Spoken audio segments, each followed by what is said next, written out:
이제 사울이 죽음을 맞습니다. 사울의 죽음은 한 시대의 끝을 또 의미하죠. 그러나 우리가 오늘 이 사울의 죽음을 주목해야 하는 까닭은 단순한 죽음 그 측면보다도 그가 왜 죽었느냐, 왜 블레셋과의 전쟁에서 죽게 되었느냐, 하나님께서 사울을 어떻게 세우셨고 어떻게 그 인생을 매듭짓나, 왜 여기 이런 모습으로 사울의 인생을 끝맺나, 이런 점에 조금 더 관심을 갖고 지켜봐야 한다고 믿습니다. 따라서 오늘 이 짧은 본문을 통해서 사울의 죽음, 그리고 사울의 시선을 처리하는 길앗 야베스 사람들의 모습, 이런 모습들을 통해서 이 시대를 살아가는 우리는 또한 어떻게 죽음을 대비해야 할 것이고, 또 죽은 자들에게 우리는 어떤 예를 갖추어야 하느냐, 그런 걸 한번 생각해 보는 시간이 되기를 바랍니다. 먼저 1절, 2절, 3절 다시 읽습니다. 시작. 블레셋 사람들이 이스라엘을 침해 이스라엘 사람들이 블레셋 사람들 앞에서 도망하여 길보아 산에서 엎드려져 죽으니라. 블레셋 사람들이 사울과 그의 아들들을 추격하여 사울의 아들 요나단과 아비나답과 말기수아를 죽이니라. 사울이 패전하며 활 쏘는 자가 따라잡으니 사울이 그 활 쏘는 자에게 중상을 입은지라. 28장에 이어서 이 본문은 계속되어야 되는 것이죠. 계속 블레셋과 이 이스라엘 간의 전쟁은 준비되어 왔고 이제 전쟁이 발발한 것입니다. 그런데 사실 이 사울이 지금 북부 전선에서 길보아 산이라고 하는 갈릴리 근처에 있는 북쪽 산에서 전쟁을 치르고 있는 동안 다윗은 가장 남방 네게브 제일 남쪽에서 그것도 블레셋 땅 안에서 아말렉 족속과 전쟁을 치렀다는 것을 우리는 기억합니다. 지리적으로 정반대, 가장 멀리 떨어져 있는 전쟁을 치르고 있는 셈이죠.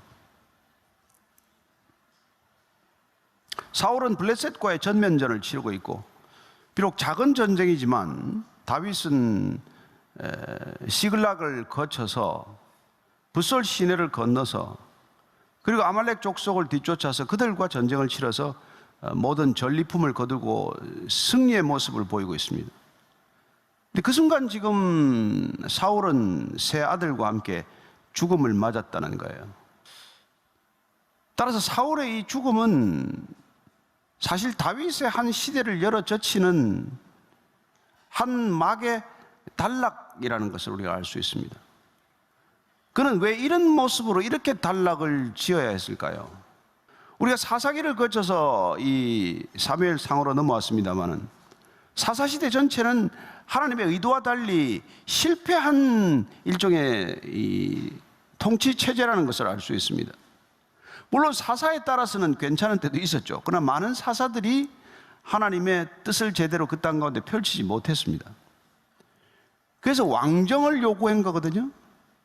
사무엘이 마지막 사사로 있을 동안에 나름대로 최선을 다했지만 그 두 아들의 모습을 보고 이스라엘 백성들은 사사 제도로는 안 되겠다, 우리에게도 왕이 필요하다, 그랬단 말이에요. 그래서 하나님께서 근심하고 있는 사무엘을 달랩니다. 왕을 허락하라. 하도 때를 쓰니까 왕 실섭 제도를 허락하는 거예요. 그래서 이스라엘의 초대 왕으로 사울이 세워진 것 아닙니까?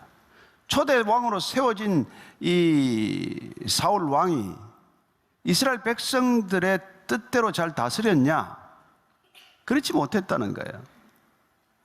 이스라엘 백성들이 한 몫으로 요구해서 왕을 얻긴 얻었는데 사무엘은 근심한 나머지 이스라엘의 왕이 세워지면 이런 모습일 거다라고 가르쳐 줬어요. 이런 폐해가 있을 것이다. 그래도 왕을 때를 써서 요구했단 말이죠. 그래서 줬어요. 처음에 나쁘지 않았습니다. 근데 그러나 이 2년차 되던 해 블레셋과의 전쟁에서 그는 하나님으로부터 첫 번째 경고장을 받게 돼요. 불과 집권 2년째인데 그게 13장 13절, 14절이에요. 13장 13절 14절 이렇게 쓰고 있죠. 사무엘이 사울에게 이르되 왕이 망령되이 행하였도다. 왕이 왕의 하나님 여호와께서 왕에게 내리신 명령을 지키지 아니하였도다. 그리하였더라면 여호와께서 이스라엘 위에 왕의 나라를 영원히 세우셨을 것이거늘 지금은 왕의 나라가 길지 못할 것이라. 여호와께서 왕에게 명령하신 바를 왕이 지키지 아니하였으므로 여호와께서 그의 마음에 맞는 사람을 구하여 여호와께서 그를 그의 백성의 지도자로 삼으셨느니라. 여러분, 이런 말을 듣고 누가 좋겠어요? 아니, 왕 된 지 몇 년이나 됐다고. 이제 왕 된 지 불과 2년째인데 사무엘로서는 사실 이 1회 만에 가겠다고 그러다가 번제를 드려야 되는데 안 왔단 말이에요. 사울로서는 억울한 마음이 없지 않았을까요? 아니, 그래서 끝까지 좀 기다리는데 1회째가 되어도 안 왔기 때문에 번제를 드린 것 아닙니까? 물론 1회가 다 지난 건 아니지만, 아니, 백성들은 자꾸 떠나기 시작을 하고 일부는 동굴에 숨고 전쟁이 지금 뭐 될지 안 될지도 모르는 이런 급박한 상황에 길갈에서 기다리다 못해서 드렸는데 사무엘은 오자마자 이런 예언을 전한단 말이에요. 왕의 나라가 길지 못할 것이다. 그리고는 이미 하나님께서 그의 마음에 맞는 사람을 구하였다는 거예요. 근데 이 전쟁은 이겼습니다. 나중에 우리가 보면 알지만은 요나단이 단신으로 적진에 뛰어들고 적진을 뒤흔들어 놓음으로써 부자가 어떻게 보면 힘을 합쳐서 이 전쟁은 이길 수 없는 전쟁을 이겨냈어요. 그러나 그 이후로 사울의 머릿속에는 뭐가 각인이 됐겠어요? 사무엘의 이 예언, 하나님께서 이미 다른 사람을 마음에 두고 있다는 이 사실 때문에 그는 붙들려서 더 이상 한치도 나가지 못하게 됩니다. 그러나 여러분, 우리가 조심해야 될 것은 하나님의 예언은 최후 통첩이 아니라는 거예요. 하나님의 말씀, 하나님의 예언은 우리에게 경고를 보내는 것입니다. 드리지 말았어야 할 월권, 번제와 화목제를 주도해서 안 될 사울이 사무엘이 드려야 할 제사를 제 마음대로 드렸기 때문에 하나님께서 경고하신 것인데, 이 경고의 의미를 제대로 해석하지 못한 거죠. 그는 두 번째 경고, 치명적인 경고를 또 받게 됩니다.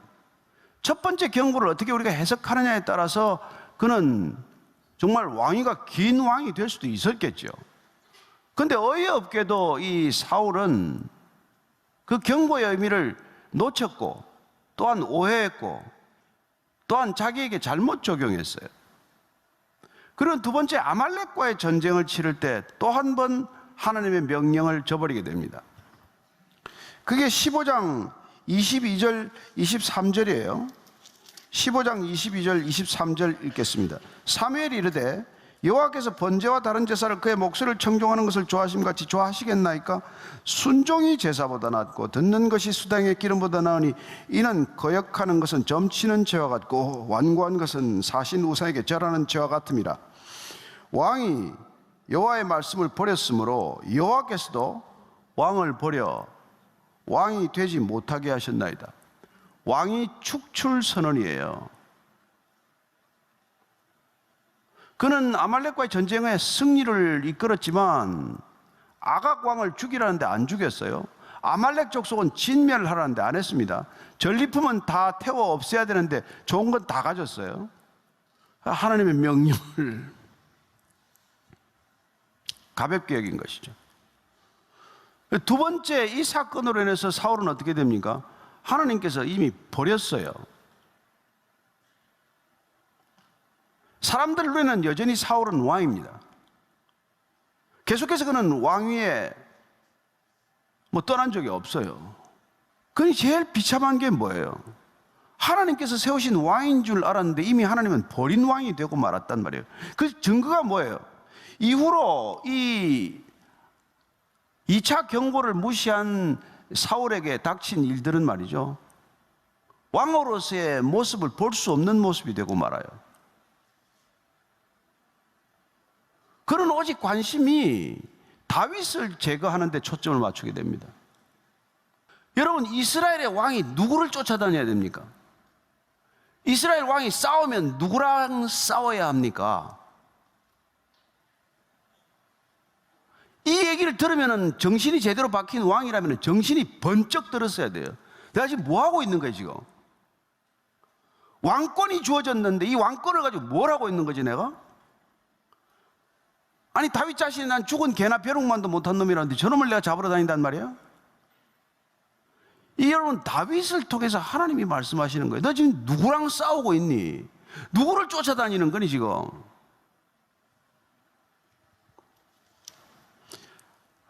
하나님을 떠나면 이렇게 살게 돼요. 여러분, 블레셋이 제일 싫어하는 사람이 누구예요? 다윗이란 말이에요. 그 다윗은 정신없이 지금 쫓기다 못해서 블레셋으로 망명을 갔어요. 그러면 여러분, 수순이 어떻게 되겠습니까? 다윗이 쫓겨다닐 때도 침략을 했는데, 다윗이 블레셋 땅 안으로 망명을 들어왔는데, 블레셋이 가장 두려워하고 가장 싫어하는 다윗이 자기 영토 안으로 들어왔는데, 다음 수순이 뭐예요? 전면전이죠, 뭐. 전쟁 안 하겠어요? 이스라엘 왕이 블레셋이 가장 싫어하는 다윗을 쫓으러 다니는데 나라가 평안할 리가 있겠어요? 그래서 전면전이 발발한 거예요. 전쟁은 어이없게 너무 쉽게 끝납니다. 한 번도 기선을 제압한 적이 없어요. 그리고는 뭐 아들 셋 다 죽습니다, 전장에서. 그리고 블레셋의 군수들이 사울 왕에게 집중하는 바람에 그는 중상을 입죠. 그러면 어떻게 됩니까? 4절, 5절, 6절이에요. 시작. 그가 무기를 든 자에게 이르되 내 칼을 빼어 그것으로 나를 찌르라. 할례 받지 않은 자들이 와서 나를 찌르고 모욕할까 두려워하노라 하나 무기를 든 자가 심히 두려워하여 감히 행하지 아니하는지라. 이에 사울이 자기의 칼을 뽑아서 그 위에 엎드러지매 무기를 든 자가 사울이 죽음을 보고 자기도 자기 칼 위에 엎드러져 그와 함께 죽으니라. 사울과 그의 세 아들과 무기를 든 자와 그 모든 사람이 다 그날에 함께 죽었더라. 당시 패색이 짙어지거나 뭐 패전이 분명해지면 뭐 왕이나 최고사령관에게는 두 가지 길에서 선택이 강요받는 것이죠. 하나는 끝까지 싸우다가 죽을 것인가, 아니면은 수치를 겪기 전에 생포당해서 온갖 고통과 뭐 이 고문과 부끄러움을 겪기 전에 그냥 자결할 것인가 택하는 거예요. 뭐 비겁하게 도망다니는 사람도 있긴 있습니다만 되게 그 두 가지를 놓고 고민하게 되는 거예요. 사울은 자결을 택했어요. 무기를 든 자는 뭐 호위대장 같은 사람 아닙니까? 뭐 일설에 따르면 이 호위대장이 그 전에 노베에 있는 제사장 85명을 죽이고 노베 양민들을 학살했던 도액이라고 하는 작자다라는 설이 있지만 뭐 성경에 기록되지 않고 확인되지 않죠.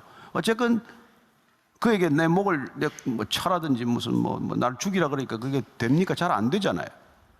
그랬더니 그냥 본인이 칼 위에 엎드려져서 죽음을 맞습니다. 그러니까 이제 호위대장 하던 친구도 따라서 그렇게 뒤를 따라가죠. 뭐 옛날 전쟁에서 있을 수 있는 일이에요.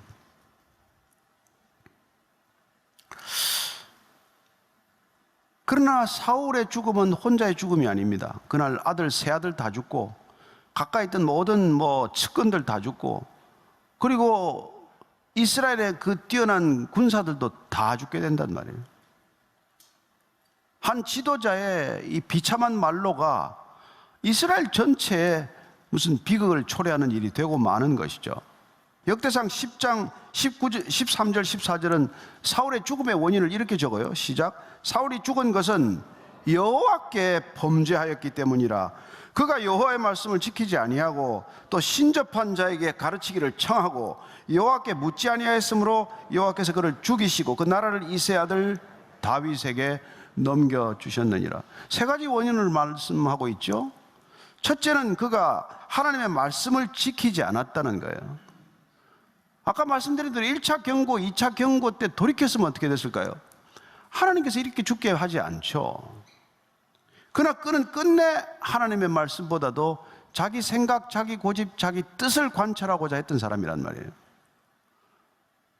우리도 만약 하나님의 말씀보다도 내 생각이 앞서고 성경 말씀보다도 내 계획이나 뜻이 늘 앞선다면은 우리가 어떤 죽음을 맞게 될 건지는 너무나 뻔한 일이에요.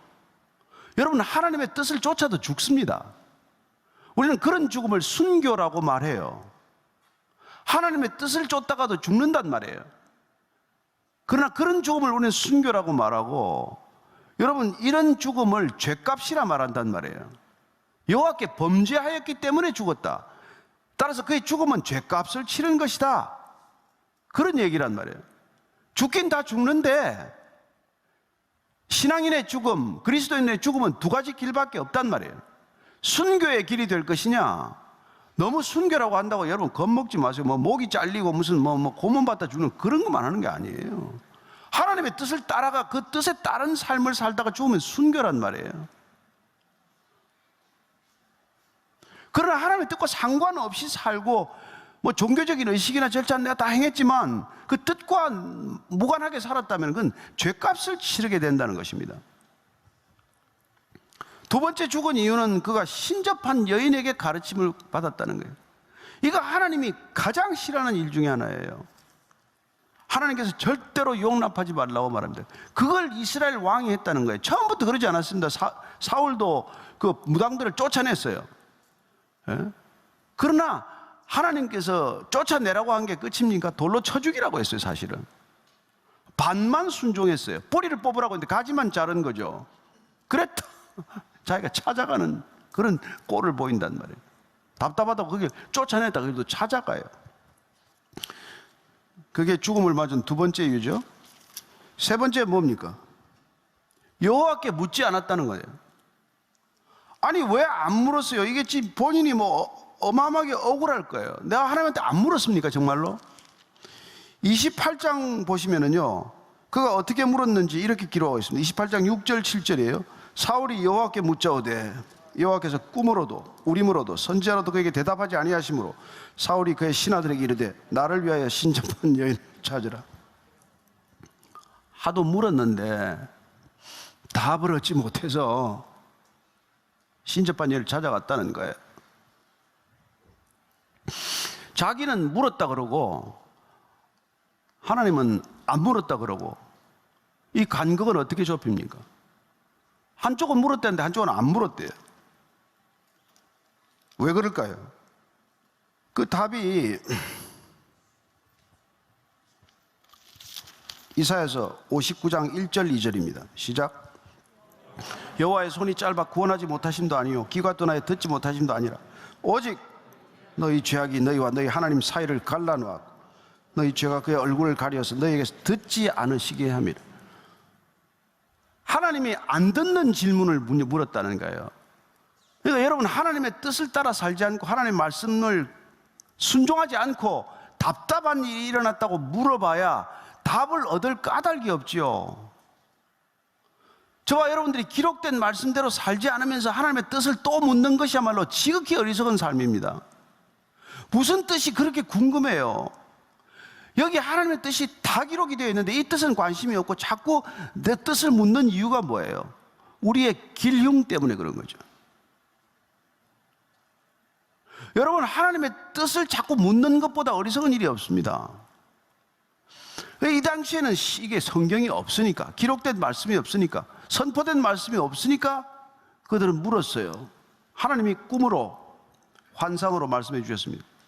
어떻게 꿈도 안 꿔지고 우림도 대답이 없고 옛날에 그 우림과 둠밈도 뭐 빛깔이 좀 변해서 그 뜻을 분별했다는 그런 얘기들이 있어요. 근데 뭐 전혀 미동도 않은 것이죠. 사무엘 죽고 나서 무슨 선지자도 없어요. 그래서 내가 확인할 길이 없어서 나는 갔다. 아니 하나님께서 내가 안 물어서 지금 그랬다는데 나는 내가 안 물었습니까? 내가 얼마나 많이 물었습니까? 여러분 이 간격을 조심하셔야 됩니다. 저나 여러분이나. 우리가 물었는데 아무 대답이 없다. 그럼 뭐예요? 하나님 이사야서를 통한 답은 뭡니까? 죄가 가리워져서 이미 우리한테는 답할 의향이 없으신 거예요. 사무엘상 2장 30절 말씀을 한번 보면은 2장 30절 시작. 그러므로 이스라엘의 하나님 나 여호와가 말하노라 내가 전에 내 집과 내 조상의 집이 내 앞에 영원히 행하리라 했으나 이제 나 여호와가 말하노니 결단코 그렇게 하지 아니하리라. 나를 존중히 여기는 자를 내가 존중이고 나를 멸시하는 자를 내가 경멸하리라 그래요. 그러니까 우리가 하나님을 존중할 때 하나님은 존중하는 대가로 존중하는 태도를 보고 답을 하시겠지만 하나님을 경멸하는데 경멸하는 태도를 보고 대답을 하시겠냐는 말이에요. 한 지도자의 부당한 결정이나 분별력은 이런 결과를 초래한단 말이에요.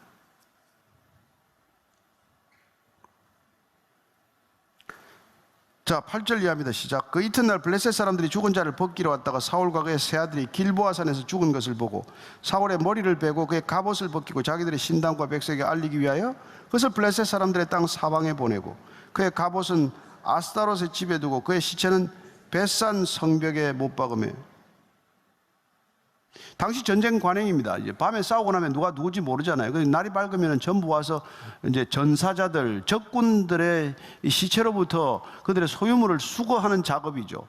뭐 옷을, 갑옷을 벗기기도 하고, 뭐 귀중품이 있나 살펴보기도 하고. 그래서 이제 누가 죽었는지도 이제 그냥 신원 확인이 되는 거 아니에요. 근데 길보아 산에서 다 사울과 세 아들의 죽음이 확인이 됐어요.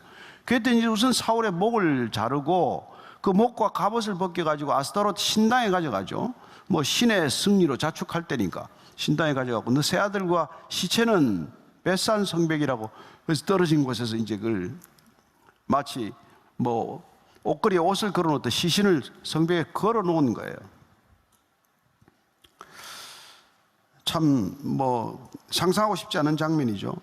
그런데 11절부터 13절까지가 참 이게 무슨 각주처럼 사울의 죽음에 관한 어떤 각주처럼 달려있는 말씀이에요. 같이 정리합니다. 길르앗 야베스 주민들이 블레셋 사람들이 사울에게 행한 일을 듣고 모든 장사들이 일어나 밤새도록 달려가서 사울의 시체와 그의 아들들의 시체를 벳산 성벽에서 내려가지고 야베스에게 돌아가서 거기서 불사르고 그의 뼈를 가져다가 야베스 에셀나무 아래 장사하고 7일 동안 금식하였더라. 왜 길르앗 야베스 사람들이 했을까요? 이 11장에 보면은 그 당시에 암몬의 나하스라는 자가 길르앗 야베스를 침략하면서 전부 항복해라. 안 하면 눈을 다 빼버리겠다. 이런 게 났어요. 그래서 이제 막 당황해가지고 일주일만 말미를 달라 그러고 가서 이제 금방 기름 부음을 받고 선출된 사울에게 부탁을 했더니 울며 불며 읍소를 했더니 사울이 그 당시에 이제 소 12토막을 내서 지파에게 보내고 33만 명이 동원이 돼요. 엄청난 병력이 동원이 돼서 그야말로 암몬을 순식간에 제압합니다. 길르앗 야베스가 구원을 받은 것이죠. 아니 이스라엘 왕이라면 누구나 해야 될 일입니다. 왕으로서 당연히 해야 될 일을 했을 뿐이에요. 그런데 40년이 지난 지금 길르앗 야베스 주민들이 그 은혜를 잊지 않고 갚았다는 것입니다. 이 벳산이라고 하는 데 길르앗 야베스에서부터는 20km 이상 떨어진 굉장히 지형이 험준한 곳이에요. 그러니까 건장한 사람들이 적군의 야음을 틈타서 적군을 피해서 아주 위험을 감수하고 데려왔다는 것입니다.